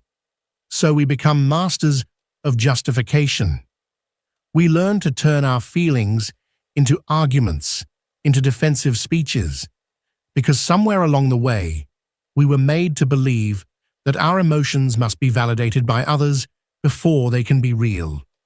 But eventually, something deep inside you whispers, enough. Enough of translating yourself so others can understand. Enough of begging for acceptance, disguised as explanation. Sometimes silence is not surrender. Sometimes it's the first act of self-respect. Because silence can also be a boundary, a firm, quiet line that says, I no longer need to convince you of my truth. What if true self-love begins at the very moment you stop explaining yourself? Have you ever stopped to ask where this compulsive need to explain everything comes from? It's not just a habit, it's a wound.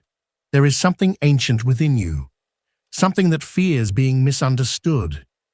Maybe it goes back to your childhood, to that moment when you learned that if you didn't explain yourself well enough, you'd be rejected, or worse, abandoned.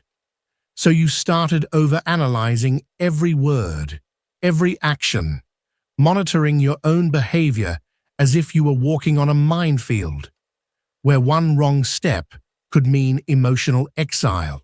This is emotional memory echoing through your soul. Don't say that. What will people think? Be quiet. That's not appropriate. If you act like that, no one will love you. And those words planted a seed inside you, a seed of doubt, a doubt that whispers, maybe I'm not enough as I am. That seed grows into a creeping vine, wrapping around your voice, suffocating your authenticity, dulling your peace. And without realizing it, you begin to live like you constantly need to prove you deserve to be here. But it's not your fault. This is what you learned in order to survive. In a world that often punishes vulnerability and glorifies the mask. Still, every mask tightens over time. Eventually, you can't breathe beneath it anymore, because living to be understood is a slow death in the silence of your own soul. You have the right to be yourself, even if no one understands you. You have the right to feel, without giving explanations. You have the right to exist, even if your story can't be explained in neat, tidy words. And what if the fear of being misunderstood is just a reflection of a childhood where no one truly took the time to understand you? We tend to believe that speaking is a way to set ourselves free, but sometimes speaking too much becomes a prison made of invisible bars. When you feel the need to explain every no, every decision that breaks expectations, every instinct that deviates from the mold, your voice is no longer an expression. It becomes a defense, a shield, a wall, a silent plea to be accepted. And little by little, without even noticing, you stop speaking to express yourself and start speaking to protect yourself. You speak from fear, from guilt, from that old belief that if you don't explain every little thing, you'll lose someone's love. And that kind of speaking, it drains you. It tires your soul, weighs on your chest, dims the light in your eyes. Explaining everything, all the time, is like standing trial every day, where you play the accused, the lawyer, and the judge. You punish yourself for feeling what you feel, and then you struggle to make it all sound acceptable. And still, sometimes they don't believe you, they don't understand you, they don't hear you. Has that ever happened to you? Speaking out of fear is like trying to stop a storm with your bare hands. The words become fragile, nervous, stripped of truth, and your heart, despite all its efforts, remains alone. Your soul knows when you speak from love and when you speak from fear of not being enough. And deep down, you know it too. You feel that difference in your throat, in your stomach, in your chest. And there, in that awareness, a painful but freeing truth emerges. No matter how much you explain, those who don't want to understand you never will. Not because of who you are now, but because they never tried to see you from the beginning. And maybe, just maybe, it's time. Time to stop speaking just to convince and start embracing silence to begin healing.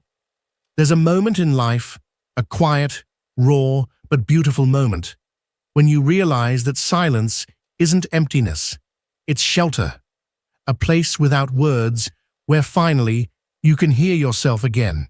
And no, I'm not talking about the uncomfortable silence, the kind that feels like punishment. I'm speaking about a kind of silence that embraces you, not the absence of sound, but the sacred presence that arrives after countless internal battles. It's not the kind of silence that screams in your chest or pleads to be broken. Number this silence doesn't demand explanations. It doesn't ask for anything in return. It simply is. It exists alongside you, like a gentle witness to everything you've carried within. And in its presence, you feel, maybe for the first time, what it means to be completely seen without judgment. This silence does not question your pain. It doesn't interrogate your sadness, your fears, or your moments of uncertainty. It doesn't try to fix you or mold you into something more convenient, more acceptable.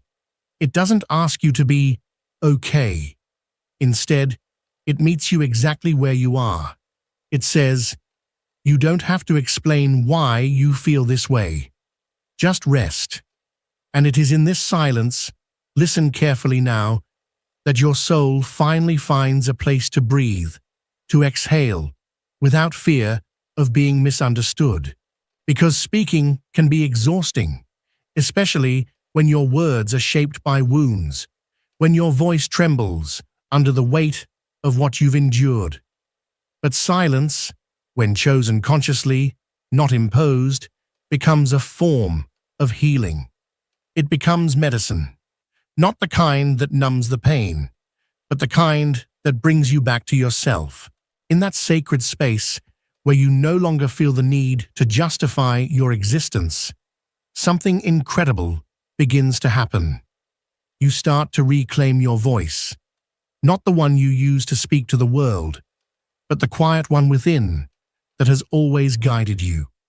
The voice of your truth, your intuition, your essence. And in that moment, something begins to soften. The sharpness of the pain dulls. The fire of resentment transforms into a quiet flame of awareness. The need for external validation fades away, and in its place, you find something far more powerful, the permission to simply be. To be silent is not to run away. To be silent is not to surrender. To be silent, in its truest form, is to return home, to yourself. It's to look within and say, without a single word, I believe you. I see you. I choose you. Because not everything has to be understood. Not everything has to be explained.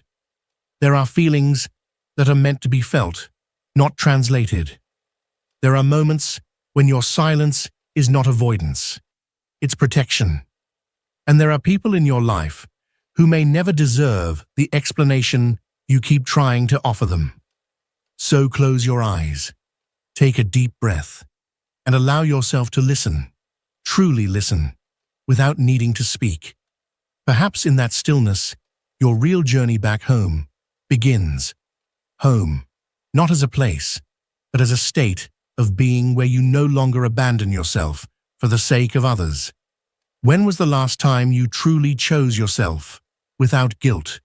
Do you even remember?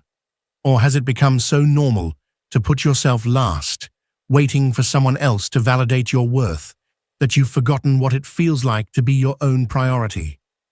Choosing yourself is not selfishness. It is emotional survival. It's an act of radical self-respect.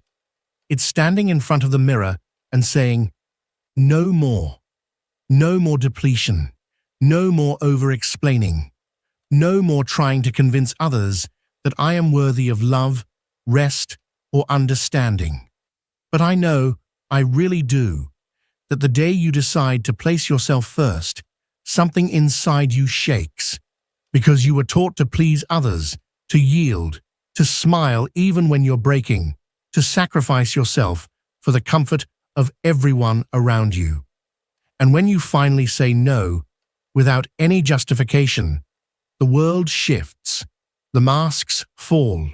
Some people walk away, others get angry. Why? Because you're no longer the version of yourself they constructed to meet their needs. And yes, it hurts. It stings to be misunderstood, to be left behind by those who once claimed to care. But you know what? It's real. It's liberation. It's rebirth. Choosing yourself is an act of courage, because when you do, you are also saying goodbye to the version of you who waited endlessly to be chosen by others. You are burying the compulsion to explain your wounds, your pauses, your path. And yes, it's terrifying, because choosing yourself might mean standing alone for a while. But let me tell you something from the depths of my own experience.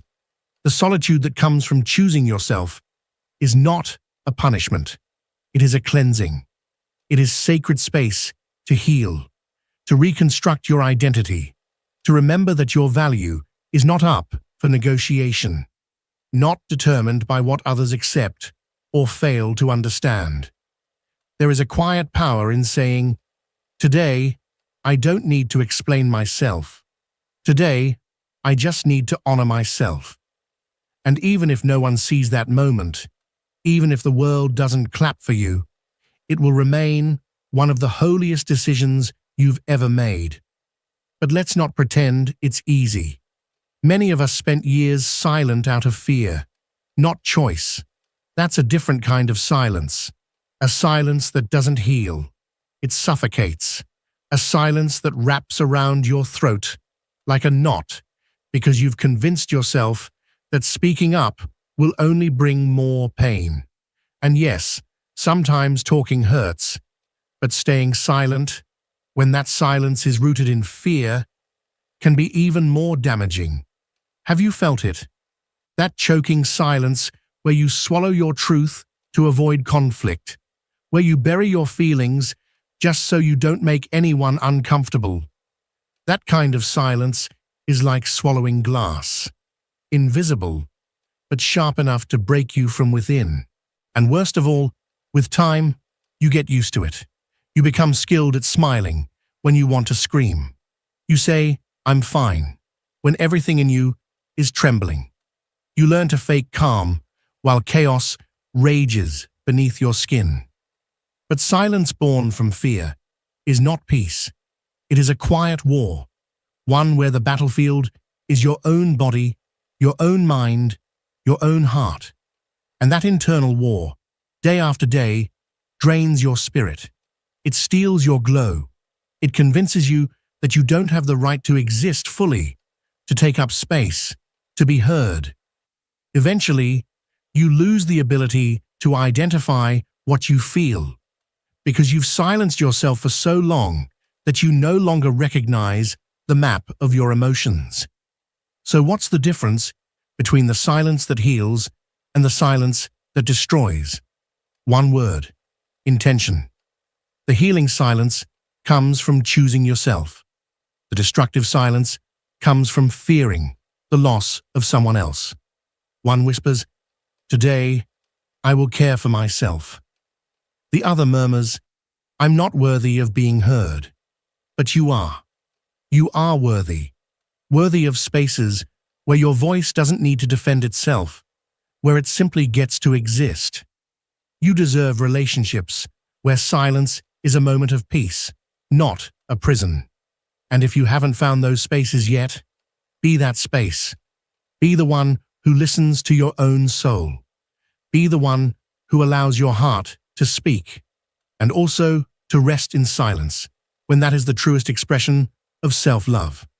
One day, and you won't know exactly when or how, but one day, something inside you will quietly break, not in anger, not in sadness, but in a strange, sacred stillness. A calm knowing will rise in you, And that day, without a big announcement, without drama, you will simply say, enough. And that day will change you forever. Because you will finally realize that you no longer owe anyone an explanation. Not because you feel superior, but because you now understand. Anyone who truly loves you, anyone who truly sees you, doesn't need you to justify your existence. It will be a quiet day, a holy day, a day where you choose not to answer certain questions, where you stop giving reasons for your fatigue, your distance, your boundaries, where you stop translating your soul so others can understand its language. Because constantly explaining yourself is a form of begging for permission. Permission to feel, to choose, to be.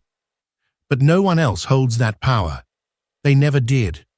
Only you can grant yourself that freedom. To stop explaining doesn't mean to close yourself off. It means to open yourself more fully to your truth, to your intuition, to the wisdom within that knows some choices are not made with logic, but with the heart. Because the decisions that come from the soul may not always be rational, but they are always real. And the truth, when it's real, never needs a justification. So, you realize that silence isn't emptiness, it's wholeness. It's telling the world, I no longer live to be understood. I live to simply be. And from that place, you begin to attract people who don't over-explain themselves either, because they just feel you, they resonate with you, they honor your energy. And that is freedom. Some wounds don't bleed, but they speak. They speak without asking permission. They speak even when you wish they'd stay quiet.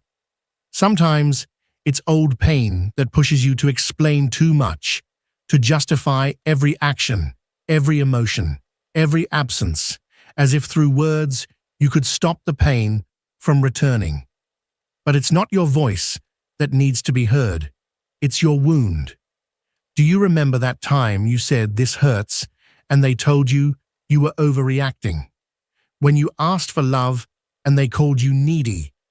From that moment, your soul learned that in order to be heard, it had to explain itself. And you started repeating yourself over and over again, hoping that this time someone would understand, that this time someone would stay. The truth is, you never wanted to talk so much. You just wish someone would say, even once, you don't need to explain. I see you. You wanted to feel safe being who you are.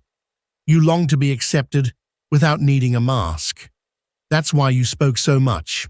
Not for attention, but out of fear of being abandoned. Each word was a silent plea. Can you see me now? Do you understand me now? Are you going to leave me again?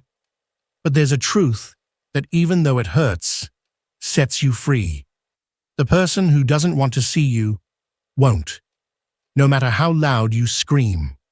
And the one who does want to see you doesn't need you to say a thing, because soul recognizes soul, and that doesn't need to be explained, it's simply felt. So take a deep breath, turn inward, and speak only when your heart decides, not when the wound demands. Because you are not your explanations, you are the truth that lives behind them. There's a kind of exhaustion that sleep can't cure. It's a soul-deep weariness, not from your body, but from years spent explaining yourself, defending yourself, trying to be understood by people who never truly wanted to listen. Have you ever felt that? Speaking from the heart, and all you get is silence, sharing your wounds with someone who only responds with judgment or apathy, hoping for an empathetic glance, but getting criticism instead. That hurts. But what hurts more isn't the cold reaction. It's the echo of your soul, feeling invisible all over again. And so little by little, something inside you starts to fade. You stop talking like before. You stop sharing with the same light in your voice. Not because you have nothing to say, but because you finally understood. Some places are not meant for your truth. The soul gets tired when it's ignored, when its voice becomes noise to others, when its emotions are dismissed, mocked, rejected. And that's when many of us learn to stay silent, not out of choice, but for protection. Because sometimes it hurts less to stay quiet than to feel again the wound of not being heard. But that's not healing.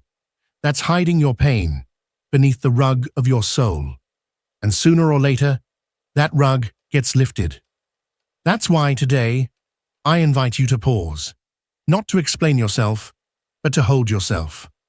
Close your eyes and ask, where did I exhaust myself from talking too much? When did my soul go unheard?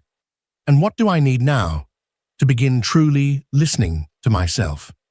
Because when you listen with love, when you stop demanding explanations from yourself, that's when real healing begins. We live in a world that demands smiles, a world uncomfortable with raw pain, a world that wants you to say, I'm fine, even if you're falling apart inside.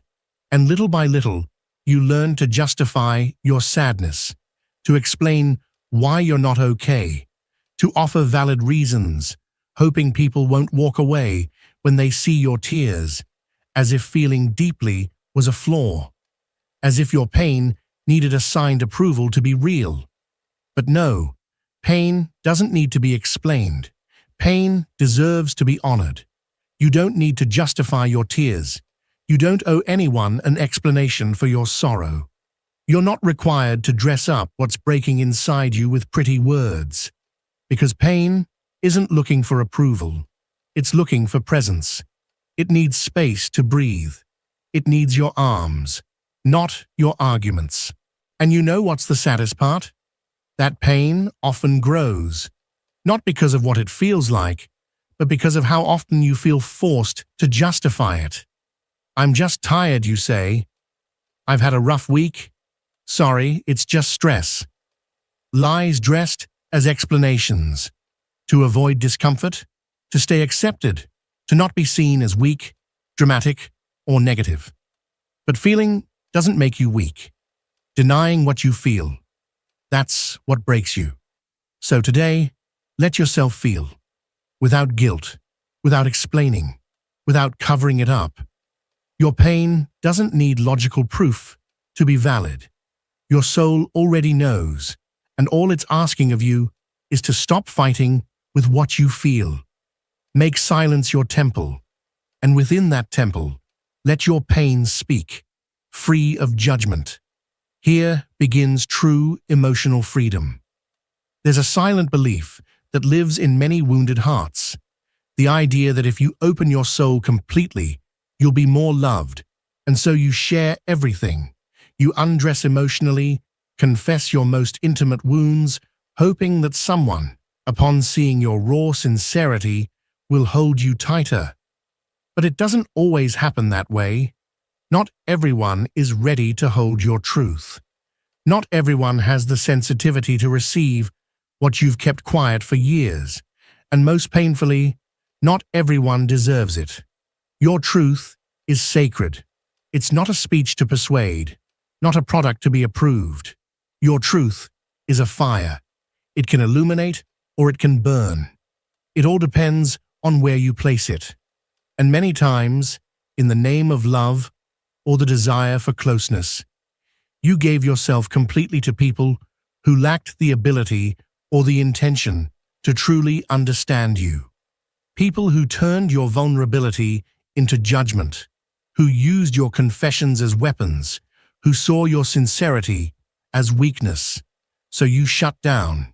You promised never to open up again. But that's not fair to you.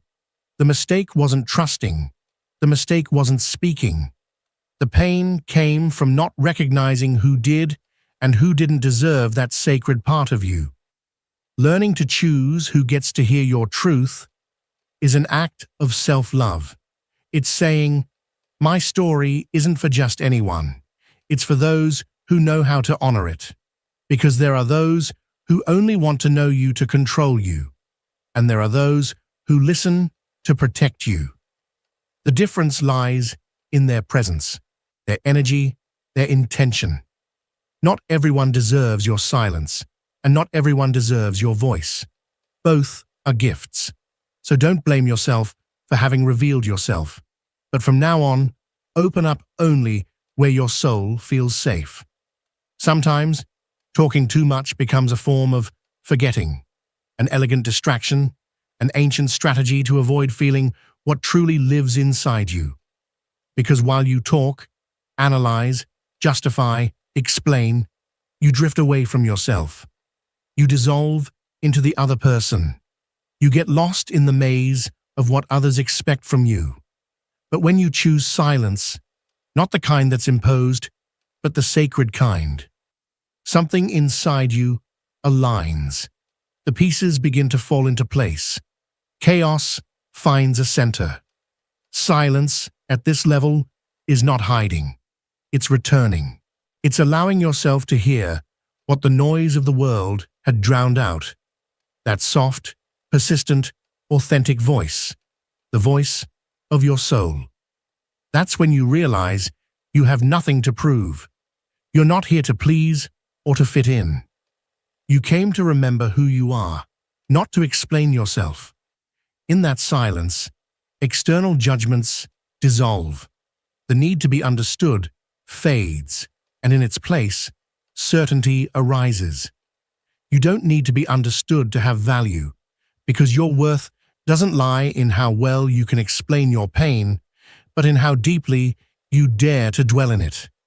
Silence then becomes a medicine, a way to reconnect, a mirror where you finally recognize yourself, without ornaments, without scripts, without defenses, and you begin to see that everything you were looking for on the outside was waiting quietly, patiently, lovingly, within, silent, still, present. You remain quiet to remember, quiet to return, quiet to heal. Because sometimes the road back to yourself begins with one simple, powerful silence. There's a quiet moment, almost imperceptible, when something inside you changes. There are no screams, no drama, just an inner decision. Firm, calm, final. I won't beg anymore. And it's not pride, it's not coldness, it's dignity waking up. It's self-love finally rising from the ground where it knelt for so long. Because yes, you did beg. You begged with explanations. You begged with apologies you didn't owe. You begged with sweet words that masked pain. You begged through anxious silences, hoping the other person would notice your absence. And that begging wasn't always obvious. Sometimes it disguised itself as patience or excessive understanding or pretending everything was fine. But your soul remembers it all. It remembers how you dimmed your light so as not to bother, how you got lost just to be loved, how you explained yourself over and over again, hoping to be enough. Until one day, you choose yourself, not out of anger, but out of love. A love so deep, so true, that it no longer allows you to keep giving away your pieces to those who don't honor them. Because the soul that chooses itself stops begging, stops explaining, stops waiting. It begins to walk. It walks without resentment, but with memory. It walks without revenge, but with boundaries. It walks with the heart in hand, not to offer it, but to finally hold it. And in that step, everything changes, not outside, but inside of you. Silence becomes your companion. Solitude becomes your home, and you finally become your own safe place. To convince, what a heavy word when it's born out of fear. Convincing someone that you're enough, that you're worth staying for, that your feelings aren't too much, that your wounds aren't a burden. It's a dance that drains you, a conversation that echoes endlessly in your chest. What if I explain it better? What if this time they understand me? What if I change a little just so they won't leave. But you don't see that every time you do, you're betraying yourself, piece by piece. You let go of your essence just to fit in. You reshape your love to make it acceptable. You soften your truths so they won't disturb. And what ends up hurting the most isn't even the rejection. It's everything you had to stop being to avoid it. Until one day, you've had enough. Not of them, but of yourself. Of looking at your reflection and not recognizing who you've become. Of realizing that trying to convince someone is a golden prison, shiny on the outside, suffocating within. That day, your soul makes a promise. Never again.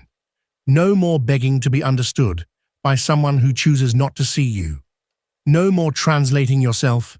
No more performing to be loved. That day, words shrink. You only say what truly matters, what rises from your core. And if they don't understand, that's okay, because your truth isn't up for debate. It's meant to be lived. Whoever has a soul will feel it. So lower your voice, not out of fear, but like someone guarding a treasure. Your truth doesn't need volume, only direction. There is no act more intimate or more powerful than the moment you decide to go quiet. And in that silence, you choose yourself. You don't stay quiet out of surrender, but out of self-respect. You're not silent because you fear the response, but because you finally love yourself enough to stop chasing it. Because you now know that some battles are not won through words, but through letting go. Silence can also say, I owe you nothing. I don't need your approval to exist. What I know about myself is enough. And that is an inner revolution. For years, they taught you that your worth depended on being understood, on being clear, on being coherent for others. But no one ever told you that your worth also lives in your silence, that your voice remains alive even when you don't speak, that you are still whole even when you don't explain yourself. In that silence, something new begins, a reunion, a rebirth, a reconciliation with yourself. You stop trying to persuade, you stop needing to please, you simply crave peace. And peace doesn't shout, peace doesn't argue. Peace settles in when you no longer bargain with your truth. So yes, silence is an act of love, of power, of maturity. Silence to avoid betraying yourself. Silence to break the cycle. Silence because sometimes silence isn't surrender, it's self-choosing. And in that sacred instant, true healing begins. Tell me, how many times have you broken just to be understood? How many times have you drowned in explanations no one asked for, just to avoid feeling unwanted? How many times have you muted your own essence, thinking that would make them love you more? And now that you've made it this far, you begin to see just how much strength lives in your silence. How beautiful it is to not have to explain who you are. Maybe healing doesn't happen when you finally say everything. Maybe it happens when you no longer feel the need to say anything at all. Maybe the soul doesn't crave words, it craves presence. It wants you to stay, to hold yourself fully, to choose you, even if no one else does. This video was a space to remind you of something incredibly important. You are not defined by your explanations. You don't need to convince anyone to deserve love. And sometimes, choosing to stay silent is the deepest act of self-love you can offer yourself. So now, I invite you to share in the comments the moment in your life when you first felt like you had to explain yourself all the time. Reflect on what might happen if today you decided to embrace silence, and in that silence, reconnect with yourself.